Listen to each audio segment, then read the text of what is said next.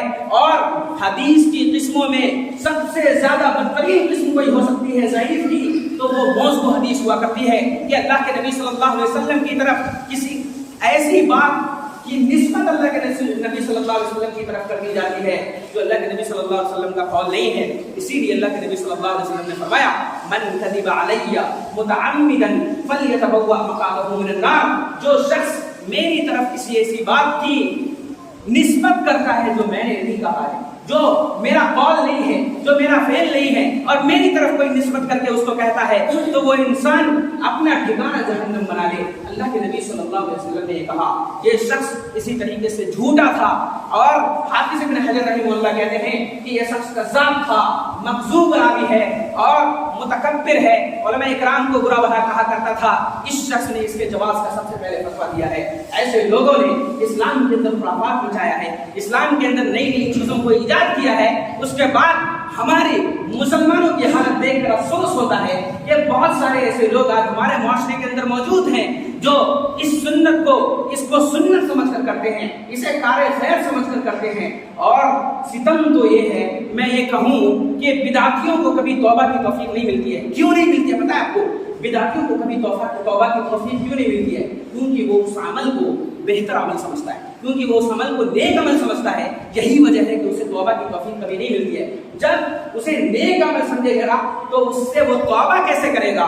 یہی وجہ ہے کہ بدعتیوں کا ٹھکانہ اللہ کے رسول صلی اللہ علیہ وسلم نے بتایا کہ یہ جہنم میں جائیں گے۔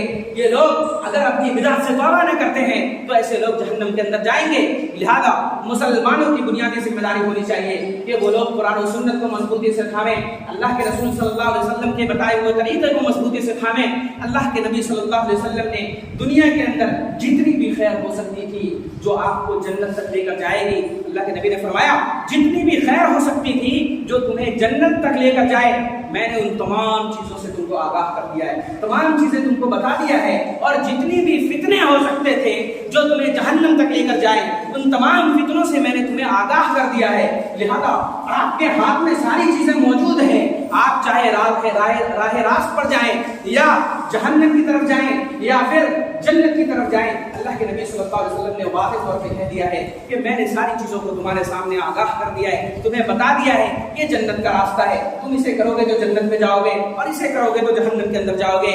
اور ایک بات کو یاد رکھیں کہ دین مکمل ہو چکا ہے، دین مکمل ہو چکا ہے۔ اللہ کے رسول صلی اللہ علیہ وسلم کے زمانے میں دین مکمل ہو چکا ہے۔ اللہ کے نبی صلی اللہ علیہ وسلم حجۃ الوداع کے موقع سے موجود تھے اور تمام صحابہ کرام کی موجودگی میں اللہ کے رسول صلی اللہ علیہ وسلم پر آیت نازل ہوئی، اليوم اکملت لکم دینکم واتممت علیکم نعمتی ورضیت لکم الاسلام دینا۔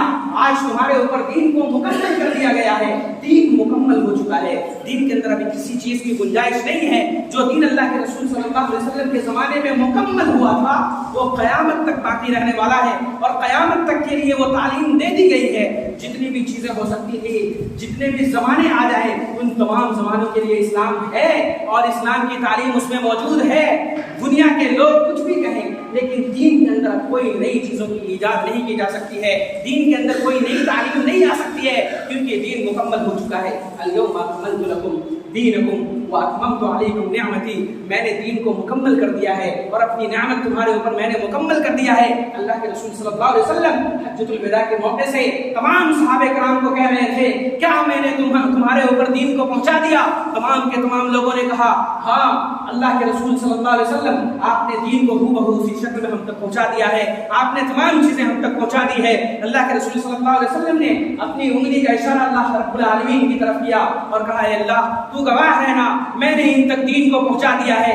اب دین کے اندر کوئی نئی چیز ایجاد کرتا ہے تو وہ جناب محمد رسول اللہ کی رسالت پر خیانت کر رہا ہے، وہ انسان یہ سمجھتا ہے کہ دین مکمل نہیں ہوا ہے۔ لہذا علماء کرام سے میری گزارش رہے گی جو لوگ اس کو حلال کہتے ہیں یا حلال کا فتویٰ دیتے ہیں یا اس طرح کے لوگ ہمارے معاشرے کے اندر موجود ہیں جو یہ کہتے ہیں کہ جشن عید میلاد النبی کو اللہ کے نبی صلی اللہ علیہ وسلم کا دن ہے، اللہ کے رسول صلی اللہ علیہ وسلم کی پیدائش کا دن ہے، لہذا اس دن ہم جشن منائیں گے۔ تو ایسے لوگ اپنے ایمان کی خیر بنائیں اور اس چیز پر غور و فکر کریں، کیا یہ چیزیں دلیل بن سکتی ہے؟ کیا عقلی گھوڑے دوڑانے سے اسلام میں کوئی تعلیم آ سکتی ہے؟ نہیں آ سکتی ہے۔ دین کے اندر، اسلام کے اندر عقل کی کوئی گنجائش نہیں ہے۔ اسی وجہ سے حضرت علی رضی اللہ تعالیٰ عنہ کہا کرتے تھے کہ اگر دین کی بنیاد اگر عقل پر ہوتی تو سب سے پہلے موزے کے اوپر مسا کیا جاتا، موزے کے نیچے مسا لوگ موزے کے نیچے مسا کیا جاتا، کیونکہ گندگیاں جو ہوتی ہیں موزے کے